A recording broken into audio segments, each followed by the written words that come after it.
Assalamualaikum warahmatullahi wabarakatuh. Saudaraku dimanapun berada, saya pakai pakaian medis anti COVID insya Allah. Secara ikhtiar kita memang diwajibkan untuk seorang muslim apabila ada sesuatu yang kita inginkan, kita diwajibkan berikhtiar. Mencari uang, kita berikhtiar bekerja atau berdagang. Menangkal penyakit, kita berikhtiar dengan membaca doa dan menggunakan pakaian-pakaian medis, masker ataupun face shield, sarung tangan atau sejenisnya. Memang COVID ini sungguh sangat meresahkan masyarakat dunia, terutama Indonesia ya. Di Indonesia sekarang ini masih saja bergejolak virus COVID ini. Entah isunya, entah kejadian yang lainnya, entah kebijakannya, entah dari oknum-oknum yang memanfaatkannya. Itu semua adalah musibah yang kita alami sekarang ini. Dan tentunya kita hanya bisa berdoa dan tidak mampu berbuat apa-apa. Secara ikhtiar kita sudah lakukan itu, tapi lonjakan COVID selalu ada. Berita-berita oknum-oknum yang bermain dan banyak sekali terjadi. Itu adalah musibah bagi kita semua bangsa Indonesia.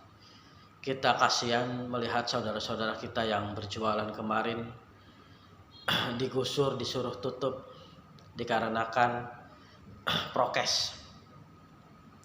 Kita miris melihat itu, dan kita tidak bisa membantu, hanya bisa pasrah, kesal.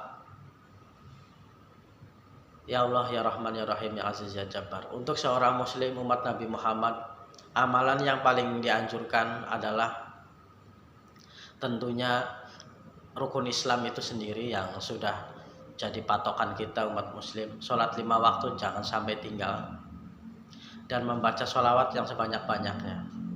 Bersedekah seikhlasnya, disebarkan atau tidak disebarkan, yang penting bersedekah itu karena Allah, berniat karena Allah. Apabila kita ingin menyebarkan di video bersedekah, tentunya kita harus bersedekah tanpa di video, diam-diam, agar kita bisa menjaga hati kita. Dan tentunya bagi orang yang nyinyir video kita ataupun amal baik kita, tentunya itu adalah ujian keikhlasan buat kita, agar kita selalu ikhlas karena Allah dan tidak mengenyampingkan perintah-perintah Allah, dikarenakan sifat ria sangatlah halus sekali, dan kita tidak boleh menuduh orang itu berbuat ria walaupun kita tahu perbuatannya seperti perbuatan orang ria, dan kita tidak boleh menuduhnya. Contohnya seperti apabila ada orang itu tiduran, seperti contohnya di masjid, tapi kalau ada temennya, ada orang, dia malah ngaji atau bersolawat dengan suara yang merdu atau gimana. Kalau ada gurunya ataupun bos atau siapa, orang yang terpandang dia sok rajin atau sok baik, tentunya kita nggak boleh menuduh hal tersebut. Itu urusan dia. Intinya di dalam hidup ini adalah mengurusi diri sendiri, bagaimana hidup lebih baik lagi dan berguna untuk umat Nabi Muhammad Rasulullah SAW. Yang berguna adalah yang terbaik umat Nabi Muhammad. Tidak perlu mengurusi atau berkomen tentang ibadah orang lain. Kembali lagi ke masalah COVID. Saya pribadi tadinya tidak mempercayai COVID, tapi setelah saya di swab dan melihat alat tersebut, ternyata alat tersebut reaktif dengan kuman-kuman yang ada gitu. Maksud saya seperti ini. Saya negatif sih, alhamdulillah. Tentunya alat itu didesain untuk melihat kuman itu ada atau tidak. Sejak dari awal COVID tersebut disamakan seperti kuman seperti biasa yang kita alami gitu. Maksudnya seperti flu gitu. Ya kita masyarakat awam ini banyak yang nggak tahu kumannya seperti apa, yang tahu gambarnya seperti itu. Dan ada yang bilang mudah, hanya berjemur, mandi atau menjaga kebersihan, prokes. Yang jadi masalah banyak warga Indonesia yang tidak mempercayai dikarenakan banyak oknum yang bermain dan berita hoax yang beredar. Itu yang bermasalahan. Tapi menurut saya pribadi COVID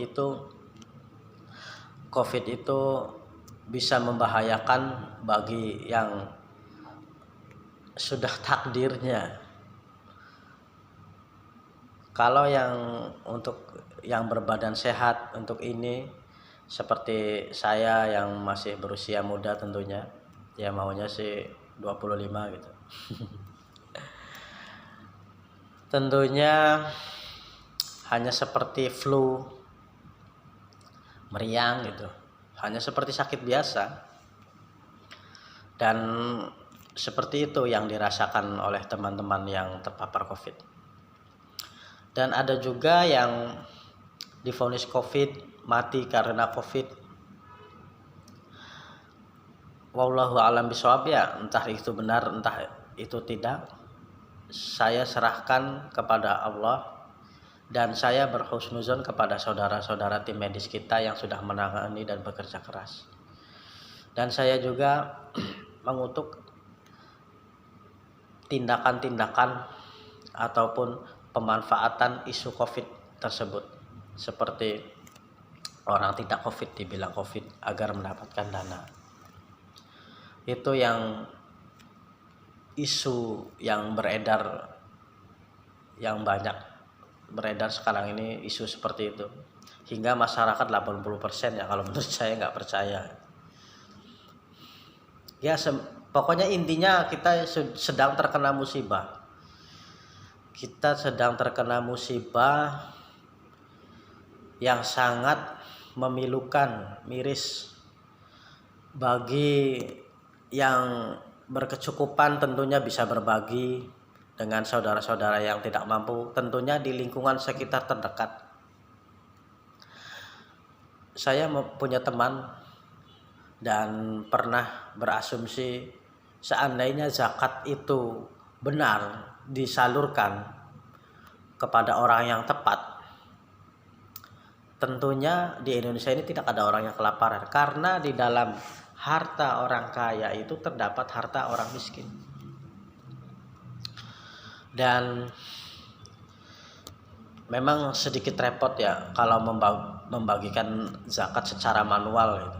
Ya tapi intinya gini saja, bagi saya, menurut saya, ini saran saja bagi orang yang mampu, tetangga terdekat terlebih dahulu, entah berapa radiusnya itu, entah berapa gitu. Yang jelas bagi orang yang kaya itu mempunyai kewajiban menafkahi, ya intinya memberi makan saudaranya yang tidak mampu, yang terdekat, entah radiusnya entah 40 rumah dari kanan atau ke kiri, ke belakang, ke samping, 40 kurang paham saya juga. Tentunya itu bisa ditanyakan lagi kepada yang berkompeten. Ya cukup sekian dulu bagi video dari saya. Terima kasih, semoga musibah ini cepat berlalu dan kita bangkit lagi, bangsa Indonesia ini, dan maju tentunya, dan pada intinya kita akan kembali dan hidup abadi di akhirat. Semoga kita selamat dunia dan akhirat. Assalamualaikum warahmatullahi wabarakatuh. Allahumma shalli ala sayyidina Muhammad. Jazakallahu ala sayyidina Muhammad.